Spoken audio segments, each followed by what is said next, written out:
Oh shey my people, wetin dey sup? Plenty things dey sup. A lot of things don sup. I dey tell you, something big just happen in Nigeria, and it could be something that will change everything ahead of 2027. Omo, today some of the Nigerian most powerful political figures, people we once see as rivals, are now standing side by side. They stood side by side in a protest that is already shaping Nigeria. Omo, no be small thing o. From Peter Obi to Atiku Abubakar to Kwankwaso, even Rotimi Amaechi, David Mark, Omo, all of them came out massively. What are they planning? Why are they suddenly united? That's the big question.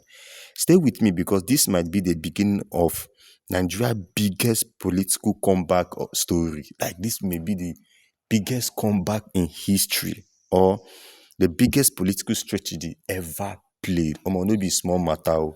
But before we go deep down the gist, because I will break down in details what is really happening. This is Vibe TV, your number one home for quality, sure, and legit entertainment political news, undiluted. You will get it straight how it is.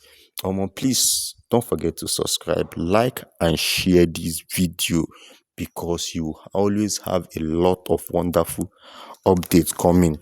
But this time around, Omo, earlier today in Abuja, the headquarters of INEC became the center of attention as the massive protest, Omo, took place. This time around, it's not just the normal protests that normally happen. No. It's not just, initially, one of the protests that shook Nigeria was NSAS. Omo, this time around, it's not protest that involve celebrity. Oh. This is not just anyhow protest. This one is public figures are really involved. This wasn't just regular protest at all. This was organized under this protest now was organized under the African Democratic Congress, ADC, as we all know. And it brought together a coalition of, like, this one is more of like, it brought a coalition of heavyweights. You know, when you're seeing someone like Atiku Abubakar, Peter Obi coming out to protest, the weight no small. The weight no small. These leaders march with supporters, chanting, carrying placard, and demanding answers from INEC. These guys are not joking. Oh. From the outside, it looks like a fight for democracy, but many are asking, is there more to this than what we are seeing? Is there something beyond what we are just seeing? This one is shocking, because now here is where everything gets interesting. Let's take a look about who showed up. Peter Obi, the man who shook the system in 2023. Abubakar also. Atiku Abubakar is also, he also he was among those who contested for the presidential seats 2023. And we also have people like Kwankwaso.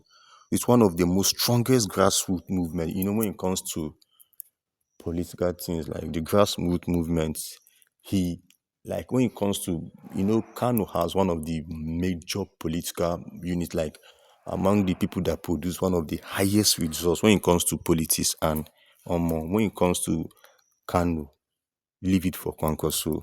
And we have Rotimi Amaechi, a major political force also. This matter is serious. So, okay, now check off people like David Mark, the former Senate president, ex-Senate president, to show you that this is not anyhow protest that a security person will just come and spray tear gas or do anyhow. You can't. I see this protest as something that cannot be easily manipulated as order. So what exactly triggered this protest? The big question is, why is these people now suddenly standing shoulder to shoulder? Are they united, or there's something we are not seeing? So what exactly triggered this protest? The main issue is INEC. The major issue now where they are protesting is INEC. They are having a big issue with INEC. The leaders are accusing the INEC electoral body of being biased and unfair in their decision. One major concern is the controversy surrounding the leadership of the ADC, especially involving David Mark. So, because of the electoral body cannot be trusted, what Then what happens to democracy if now we are not being like we cannot trust the INEC body, we cannot trust the electoral body? Then what happened to democracy if big political figures like this can come out and protest against INEC? Omo, what are we now saying? Is it saying that 2027 election will not be free and fair if big people like this can come out and speak out? This one now, we are not talking about citizens. We are talking about the senior politicians. When you talk about Nigerian politics, these people are more of like the bedrocks of Nigerian politics. They came out in mass to stand against INEC. Is there anything we are not seeing about this INEC? So let's talk about what people believe in this like now. What's like now? What are people even saying about this coalition? So some people are saying, are you sure it's not same thing that plays out that brought, because initially it was CPC. Before CPC now, they were now collated and formed APC. The party CPC was funded in 2020, I think 29 by President Mohammed Buhari, which Tony Momo was the chairman of the party then. So they now collated, which removed President Goodluck Jonathan from office. So is it that history is about to repeat itself again? So some people are saying that one thing about this politics now, there is no permanent enemy and there is no permanent friend. They can come together to achieve their goals. So now, another big question is this now. After these people coming together now, because I know they have their own individual interests, what will now happen?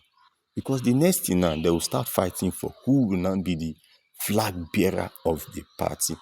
And that is where the big issue is. That is where another big issue will come. Who will now flag the party flag? So let's just keep calm, because a lot will still play out. And I'm always ready to give you guys updates. Stay tuned for my next video, and thanks for watching. Don't forget to like, please.